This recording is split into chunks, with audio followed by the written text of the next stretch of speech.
یہ قرآن ایک بابرکت کتاب ہے جسے ہم نے آپ صلی اللہ علیہ وسلم پر نازل کیا تاکہ لوگ اس پہ غور اور فکر کریں اور تاکہ اہل فہم اس سے نصیحت حاصل کریں۔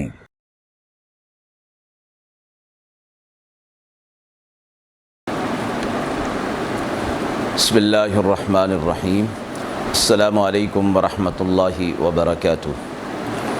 ناظرین کرام، درس قرآن مجید کے آج کے اس پروگرام میں ہم سورۃ الفتح کی آیت نمبر 8 تا آیت نمبر 14 کے حوالے سے جو سوالات موصول ہوئے ہیں ان کی روشنی میں تفسیر پیش کریں گے۔ آیت 8 تا 14 کے حوالے سے جو پہلا سوال موصول ہوا ہے کہ ان میں رسول اللہ صلی اللہ علیہ وسلم کی اطاعت کی تاکید موجود ہے۔ آج کے معاشرتی اور سیاسی چیلنجز کے دوران مسلمانوں کے لیے اس اطاعت کی کیا اہمیت ہے؟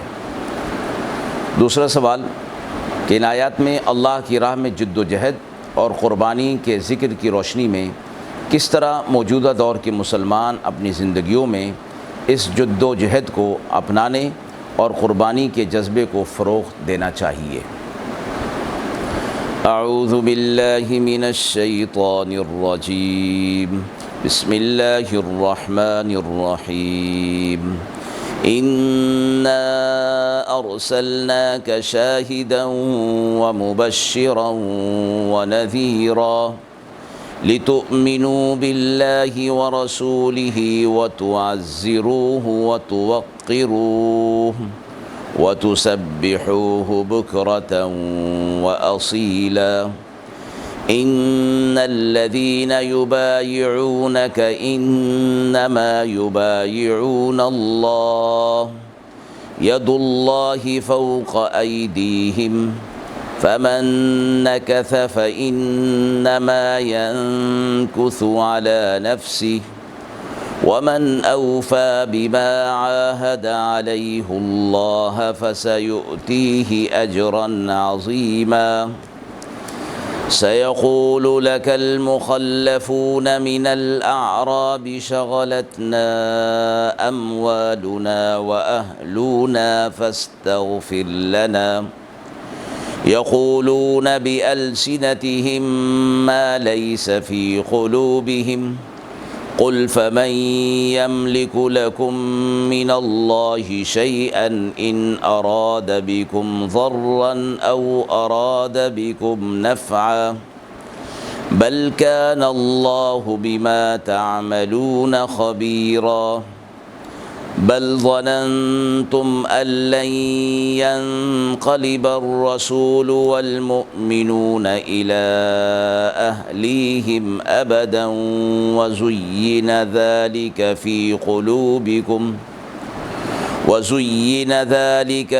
قلوبكم وظننتم ظن السوء وكنتم قوما بورا۔ ومن لم يؤمن بالله ورسوله فإنا أعتدنا للكافرين سعيرا۔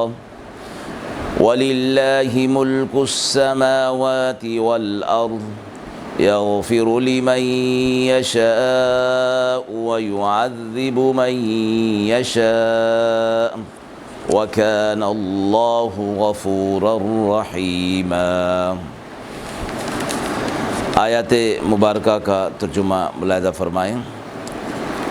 بے شک ہم نے آپ کو بھیجا بطور گواہ کے اور خوشخبری سنانے والا اور ڈر سنانے والا، تاکہ تم ایمان لاؤ اللہ پر اور اس کے رسول پر اور اس کی مدد کرو اور اس کی عظمت رکھو اور اس کی تسبیح بیان کرتے رہو صبح اور شام۔ بے شک جو لوگ بیعت کرتے ہیں آپ سے وہ بیعت کرتے ہیں اللہ سے، اللہ کا ہاتھ ہے اوپر ان کے ہاتھ کے۔ پھر جو کوئی قول توڑے گا تو سو توڑتا ہے اپنے ہی نقصان کے لیے، اور جو کوئی پورا کرے گا اس چیز کو جس پر اقرار کیا اللہ سے تو وہ اس کو بہت بڑا بدلہ دے گا۔ اب کہیں گے آپ سے پیچھے رہ جانے والے دیہاتی کہ ہم کام میں لگے رہ گئے اپنے مالوں کے اور اپنے گھر والوں کے ساتھ، ہمارے لیے معافی کی دعا کر دیجئے۔ وہ کہتے ہیں اپنی زبان سے جو ان کے دل میں نہیں، آپ کہہ دیجئے کس کا کچھ بس چلتا ہے اللہ سے تمہارے لیے، اگر وہ چاہے تمہارا نقصان یا چاہے تمہارا فائدہ، بلکہ اللہ تمہارے تمام کاموں سے خبردار ہے۔ کوئی نہیں، تم نے خیال کیا تھا کہ پھر کر نہ آئے گا رسول اور مسلمان، یعنی لوٹ کر نہیں آئیں گے اپنے گھروں کو کبھی بھی، اور خوشنما ہو گیا تمہارے دل میں یہ خیال، اور تم گمان کرنے لگے برے گمان، اور تم لوگ تھے تباہ ہونے والے۔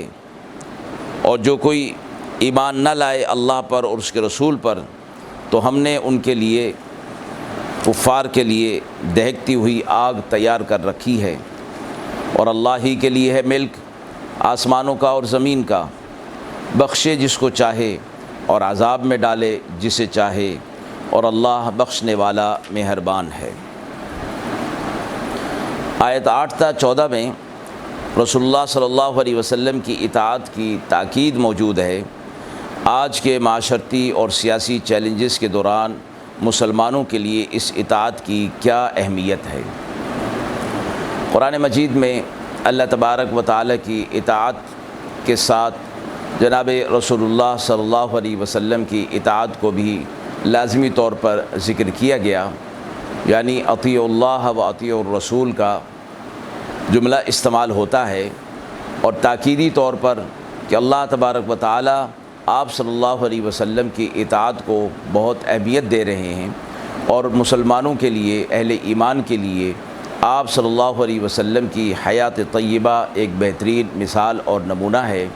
اور اہل ایمان کو فرمایا گیا کہ آپ صلی اللہ علیہ وسلم کی اطاعت ہر لحاظ سے کریں۔ آپ صلی اللہ علیہ وسلم نے خود بھی فرمایا ہے کہ جب تک میں جو دین لایا ہوں اس پر نہیں آ جائیں گے اور میری اطاعت نہیں کریں گے تو اس وقت تک وہ کامیاب نہیں ہو سکتے۔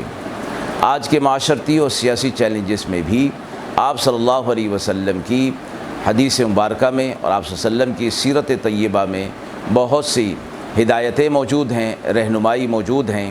اگر ہم ان سے نبرد آزما ہونا چاہتے ہیں، عہدہ برآ ہونا چاہتے ہیں، تو ہمیں رسول اللہ صلی اللہ علیہ وسلم کی اطاعت کو لازمی طور پر اختیار کرنا ہوگا۔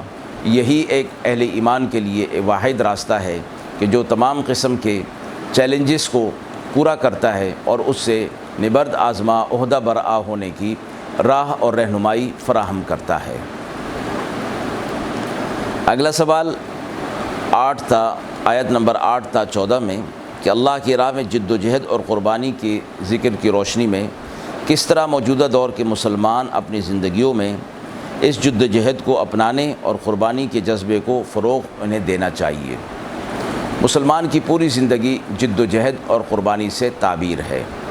اسے کہا گیا کہ ہر لحاظ سے قربانی دے اور اپنے آپ کو اللہ کے حضور میں پیش کرے، یہاں تک کہ اللہ کی راہ میں اس کی جان جیسی عزیز چیز کی بھی ضرورت ہو تو اس سے بھی دریغ نہ کریں۔ اور قرآن مجید میں جا بجا فرمایا گیا کہ وجاہدوا فی اللہ حق جہادی، جد و جہد کرو، جہاد کرو اللہ کی راہ میں جس طرح کے جہاد کرنے کا، جد و جہد کرنے کا حق ہے۔ تو ہم اپنی زندگیوں کے اندر اس قربانی کے جذبے کو اور اس جد و جہد کے جذبے کو جب اس کو فروغ دیں گے اور اپنی زندگیوں کے اندر اس کو لائیں گے تو انشاءاللہ مسلمان کی زندگی کا تو مقصد ہی یہی ہے کہ اللہ کے دین کی سربلندی اور اللہ کے کلمے کی سربلندی ہو۔ تو اس کے لیے قربانی اور اس کے لیے جد و جہد از حد ضروری ہے۔